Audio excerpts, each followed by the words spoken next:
नमस्कार, मैं भूपेन साहू। आप देख रहे हैं प्रखर टीवी। प्रखर टीवी में हम आपको धमतरी जिले के ही नहीं बल्कि राज्य और देश की खबरों को आप तक पहुंचाते हैं। जिले की सारी गतिविधियां, चाहे वह राजनीतिक हो, क्राइम हो, सामाजिक हो, हर क्षेत्र की खबर हम आप तक पहुंचाते हैं। इस वक्त की क्या खास खबर है प्रखर टीवी में, यह जान लेते हैं। ईवीएम से संबंधित जानकारी जिला धमतरी की ओर से हम देंगे आपको, जिसमें हमारे साथी master trainer doctor JL Patle sir हैं और आपको ईवीएम से संबंधित जानकारी प्रदान की जाएगी। इस बार जो है नगरीय निकाय जो चुनाव हो रहे हैं, यह जो है ईवीएम के माध्यम से होंगे। इसमें एक कंट्रोल यूनिट होगा और एक बैलेट यूनिट होगा, लेकिन आवश्यकता के अनुरूप अगर बैलेट यूनिट की आवश्यकता और हो पड़ती है, उम्मीदवार ज़्यादा होते हैं, तो दूसरा बैलेट यूनिट उपयोग किया जाएगा। कंट्रोल यूनिट जो बनाई गई है, इसके संबंध में मैं आपको दे दूं, ये आपका डिस्प्ले सेक्शन है, ये कैंडिडेट सेक्शन और बैटरी सेक्शन है। यह जो है रिजल्ट सेक्शन है, जिसमें सीआरसी की प्रक्रिया होती है। यह टोटल बटन और बैलेट बटन मतदान अधिकारी क्रमांक 3 द्वारा प्रयोग किया जाता है। अब मतदाताओं के संबंध में मैं जानकारी देना चाहूँगा कि जो मशीन बनाई गई है, इसका मुख्य उद्देश्य है कि 2 पोस्ट और 2 सीट, यानी कि पद 2 रहेंगे। एक जो है महापौर या अध्यक्ष, दूसरे होंगे पार्षद।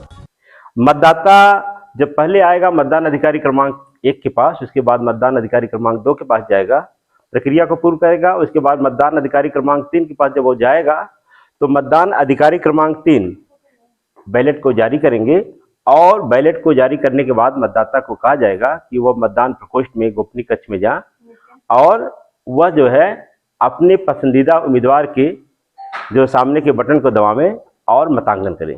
तो मतदाता जब मतदान प्रकोष्ठ में जाएगा, जो भी उसका पसंदीदा उम्मीदवार होगा, जैसे महापौर या अध्यक्ष, उसमें जो उसका पसंदीदा उम्मीदवार होगा, उसके सामने की एक बटन को वह दबाएगा और मतांकन उसका पूर्ण होगा और 2 सेकंड की आवाज़ आएगी।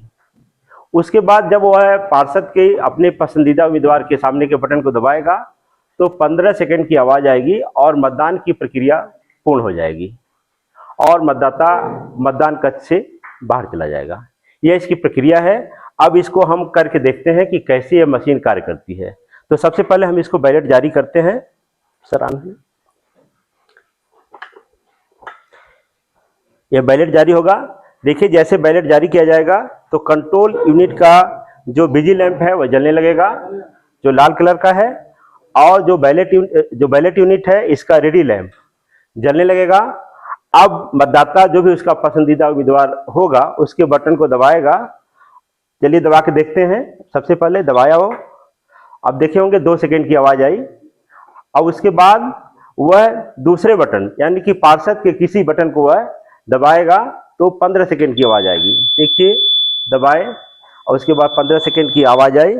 जैसे लंबी आवाज़ आएगी तो उसका जो लाल बटन है कंट्रोल यूनिट का बुझ जाएगा और मतदाता जो है, उसकी मतदान की प्रक्रिया पूर्ण हो गई है, वह मतदान प्रकोष्ठ से बाहर चला जाएगा।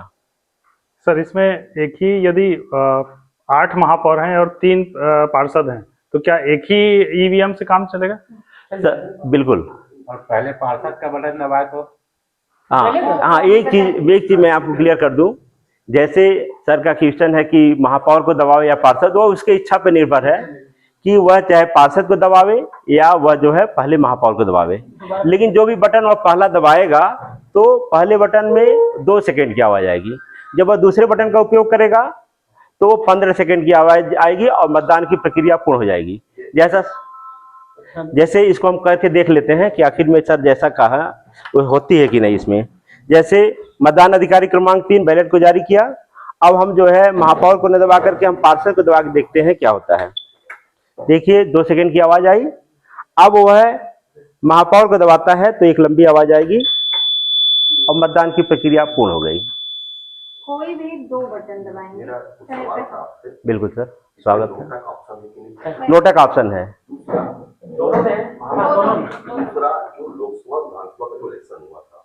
क्वेश्चन को मैं लेता हूं, दोनों को मैं जवाब देता हूं। पहला क्वेश्चन सर का था कि इस मशीन में नोटा का उपयोग हो रहा है कि नहीं।